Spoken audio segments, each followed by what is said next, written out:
Right, so we'll start from beginning. We've just had a nice question that someone said, it's the pig. This is why we're here. We're here to educate. This is why we do social media. This is why we do Facebook, TikTok, Instagram and YouTube. It's to educate people. I know people say, oh, because you're a farmer, you should know these things. Well, I'd be surprised at how many farmers don't know what they're looking at. They see it in a shed, but they don't see the end product. So here I am. I'm going to show you the end product. So obviously pigs on there, look. Cattle on here. The reason I've chose steak today is because Valentine's coming up and I thought we'd cut a nice little T-bone steak off so you can see where T-bone steak comes from. Hello Epworth Young Farmers! So, pigs, we're going to do T-bone steaks. Couple of things first.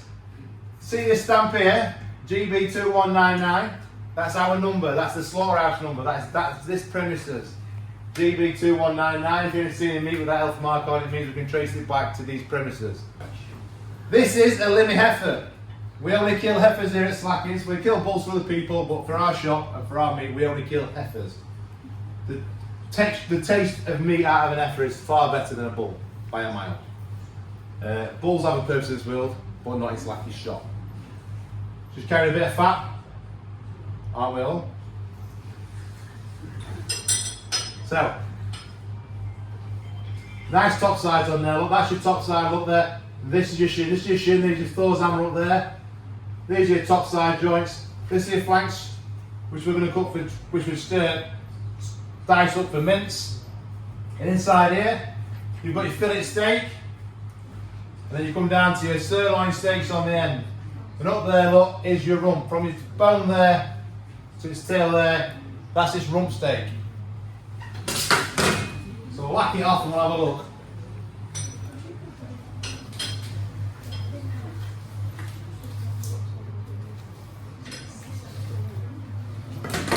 So it's a lot better when you've got a sharp knife.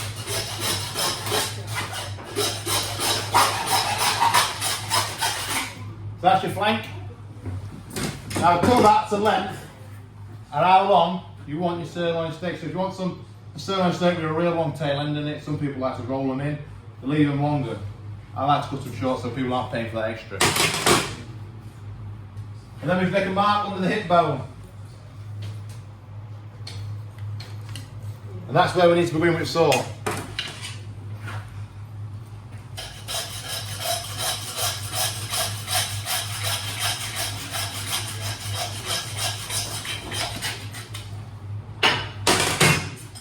From there, we can take off that, just like that. So that is the best part of the beast. Fillet steak, sirloin steak, rump steak. The only bit missing there is your ribeye. So your next 4 ribs, which are on your 4/4, is your ribeye steak. So to get to the T-bone, we have got to remove a little bit of the fillet. So what we do is, we get the length how long you want your fillet steak. So we want to be about there. Because that gives you a good length fillet steak and it's going to give you 3 or 4 really good T-bone steaks, which is what we're after today. So we remove the fillet, try not to chop his hands off. And we need to keep this knife as close to the bone as we can because fillet steak is £44 a kilo. So it's the most expensive part of the beast. So we don't want to waste any of it. This piece here will probably weigh about 3 kilos. And you get another one on the other side and that's the only bit you get off the beast. So we are here to learn today. Then we flip it over. Now you can see that divot there. Can you see this divot here? That's the difference between your rump steak and your sirloin steaks. So we should be able to push that knife through there just like that. And we come back. And we've got a nice straight edge through it. And we saw it off.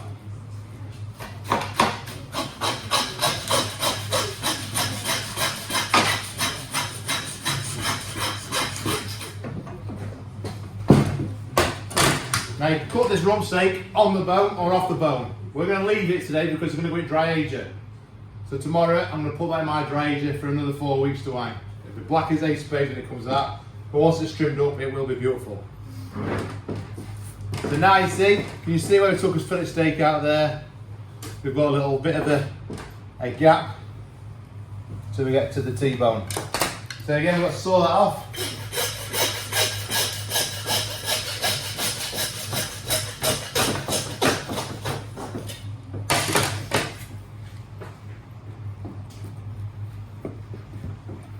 Now this is your Valentine's Day. This is what every single man and woman should be eating on Valentine's Day.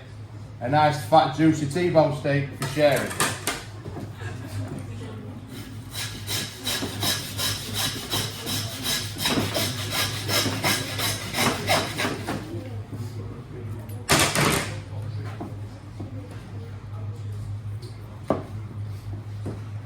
And there you've got your T-bone steak, look. Now any man or woman is going to be very happy with that on Valentine's Day. Now what we're doing with these is, if we cut these a lot thicker, we get a porterhouse steak, which is a sharing one. The porterhouse steaks are usually the first ones of the T-bone steak because the fillet steak is a lot bigger. As you can see, that fillet steak there will run off. So as it runs off, it's going to get smaller and smaller and smaller, so your fillet and your T-bones are going to get smaller. And then from there onto your sirloin steaks. So that is how you get a T-bone steak out of a beast, not a pig. Any questions about there? How long do you hang your beef for? So, once it's been killed, we hang it in that fridge over there for anything between 2 and 3 weeks. Hanging is such a miseducation on people's PR, because people say, oh, it's been hung for 4 weeks, it's been hung for 5 weeks. It ain't going to make a difference if you've got a bad beast and you've got bad fridges and it's killed badly. So, if you can have the best beast in the world, but if it's not killed very well and it's not hung in a proper fridge and left on the bone, it's not going to make any blind bit of difference. We like I said to you earlier, we bring everything in here the night before because it's calm, it's chilled out when we slaughter them. From then on, lads who do we killing have got a lot more time than having big places, and they do take the time killing cattle. And then we hang them in there for 2 to 3 weeks, and then we take the best bits like this one, like these rump steaks here. And these sirloins here, these are your best bits. So these are going to the butcher shop and they're broken down as primals like that, and then we put them in dry agent for another 4 weeks. When they come out, they're absolutely stunning. Pigs, we generally do next day. We will hang, some people do like the pigs being hung, so we'll hang them for 2 or 3 days, but generally it's next day on pigs. And lambs, it's usually 3 or 4 days, and then we're straight to them. Like they don't need the time like other animals do. The spinal cord, you remove the spinal cord instead of breakfast then? Yeah, remind us to look on those. On cattle we do. You can see this here. Is it anything to do with BSC? That's the reason why. So before BSC, we could take that out. There's a spinal cord in there, and you could it didn't make no difference. You could eat it for love and money, no problem. But since BSC, we've got to remove it now. Yeah. It don't make a blind bit of difference, to be fair to you, but that's where it comes from. So one of the vet's jobs before he puts those stamps on it is to make sure the spinal column has been removed, because they don't want you dying from BSC, because all them billions and billions of people died of BSC, didn't they? Why does the vet have to do it? Why can't you do it? Because the vet's supposed to be trained. Why does it make a difference a calm beast compared to others that's been brought in and shot at the same time? Yeah, it's a stress factor of it. You can imagine what an animal's gone through when you've loaded onto a trailer and took it to market. You look at the cattle that's in markets, they're all a bit highly strung, aren't they? Can you imagine trying to kill one of them straight away? The blood's not going to run out, its muscles are going to be tensed up and stiff like. And they're the same animals when they're unload them here. That's why we like cattle, we unload them the night before, because the beast that goes in the shed at 5 o'clock on a Wednesday is a totally different beast to the one that comes out of the shed at 5 o'clock on a Thursday. It's only been strawed and watered, but it's just calm, and it's chilled out, and it's watered down. The muscles are relaxed, the blood's flowing properly, and they bleed a lot better, and the muscles, they don't take as much hanging, and the meat's fantastic when it comes off. That's why we're doing that. How many animals do you have to do each week? Do we do here? We'll do anything between 300 and 500 pigs in 3 days, 150 lambs, and then anything between 3 and 12 or 15 cattle. They're not all through our shop. We do a lot. We kill through the butchers and farm shops round about. But I think we're only independent slaughterhouse now in South Yorkshire. I think now, I don't know if there is anyone else. So we do kill for anyone that's got 1 pig or 2 pig as well. Any more questions? Well, I'm quiet now, can I? Anyone think we're in a slaughterhouse?